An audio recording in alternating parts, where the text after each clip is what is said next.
Ons lees uit Romeine 3 vers 30. Daar is net een God.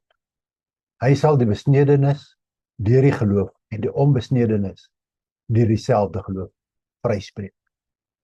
Hierdie vers uit Romeine bring vir ons 'n baie belangrike waarheid. Daar is net een God. In 'n wêreld waar baie mense verskillende dinge glo en baie gode aanbid, verklaar die Bybel duidelik dat daar slegs een ware God is. Maar die wonder van die Christelike geloof is dat hierdie een God homself aan ons openbaar as Vader, Seun en Heilige Gees. Dit noem ons die drie-eenheid. Dit beteken nie daar is drie gode nie, maar een God in drie persone. Romeine 3:30 wys vir ons dat hierdie een God alle mense op dieselfde manier het.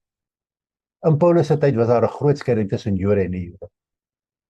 Die Jode was die besnydenis en die ander nasies die onbesnydenis. Baie mense het gedink dat God net vir die Jode is. Maar Paulus sê, God is die God van almal. Hy spreek mense vry deur geloof. Wanneer ons die evangelie mooi verstaan, sien ons hoe die drie-eenheid saamwerk in ons verlossing. Eerstens sien ons die God die Vader. Die Vader is een wat die plan van ons verlossing gemaak het. Lang voor die skepping het God reeds geweet dat die mens sou sondig. Tog het hy in sy liefde 'n plan gemaak om die mens te red. Die Vader is die een wat stuur, roep en mense na hom toe trek. Tweedens sien ons God die Seun, Jesus Christus. Jesus is die een wat die verlossing bewerk. Die Vader het die Seun na die wêreld gestuur en Jesus het as mens onder ons kom leef. Hy het die waarheid verkondig. Hy het God se liefde gewys en uiteindelik het hy aan die kruis gesterf vir ons sonde.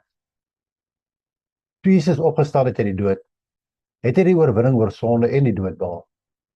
Daarom sê Paulus dat ons deur geloof vrygespreek word.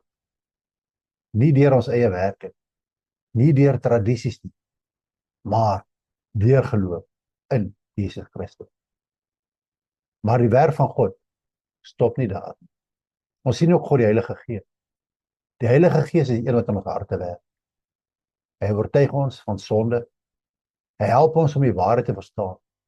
En hy gee vir ons die geloof om in Jesus te glo.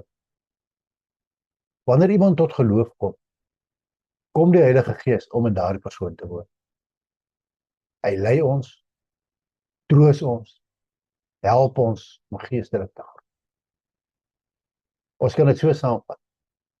Die Vader beplan die verlossing. Die Seun bring die verlossing tot stand.